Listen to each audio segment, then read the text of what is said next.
ఇప్పటికే మావయ్యని దూరం చేసుకున్నాం. ఈ విషయం చెప్పి యష్ని కూడా దూరం చేసుకోలేను.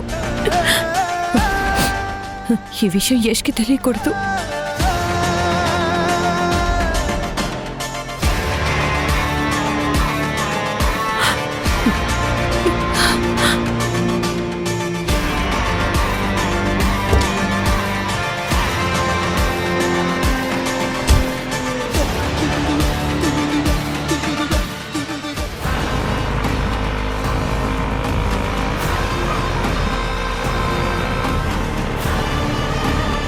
బాబు, ఇక్కడ ఆపండి. ఇక్కడ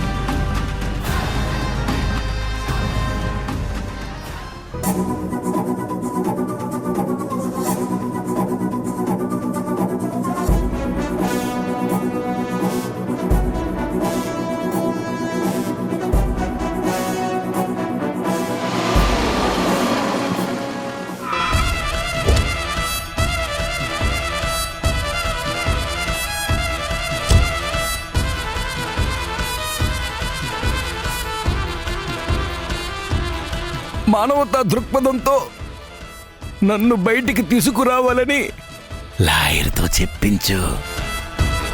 ఆ సెంటిమెంట్తో ఖచ్చితంగా బెయిల్ వస్తుంది. అలాగే మావయ్య, నేను ప్రయత్నిస్తాను.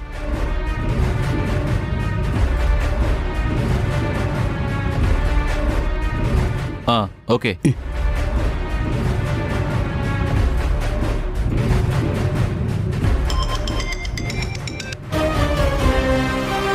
అమ్మా, ఈ దేవ ఏమీ మారలేదు.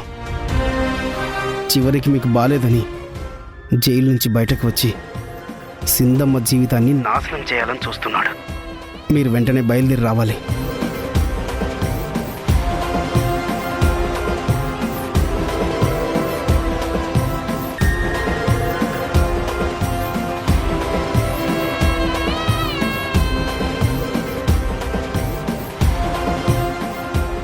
చెప్పండి మేడం, మీ కంప్లైంట్ ఏంటి? మీ మీదే నా కంప్లైంట్. మీరు డ్యూటీ సరిగ్గా చేయడం లేదు.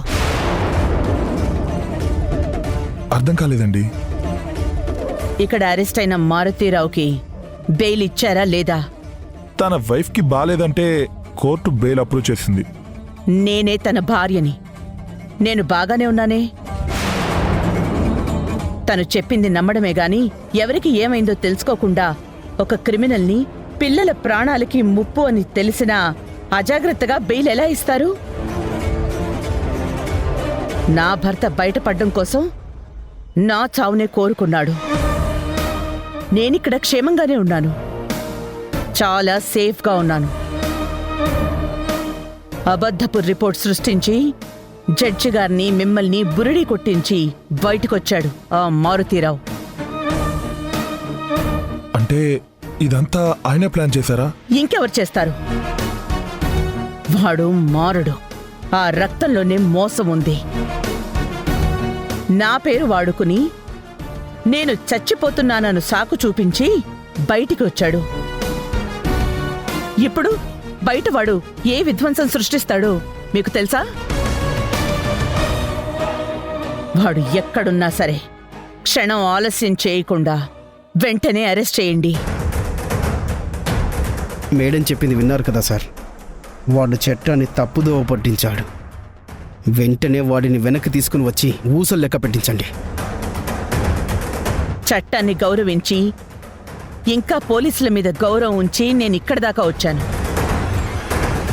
వాణ్ణి వెంటనే అరెస్ట్ చేయండి. లేదంటే ఆ మారుతీరావు చేసే తదుపరి నేరానికి మీరు కూడా బాధ్యత వహించాల్సి ఉంటుంది. కానిస్టేబుల్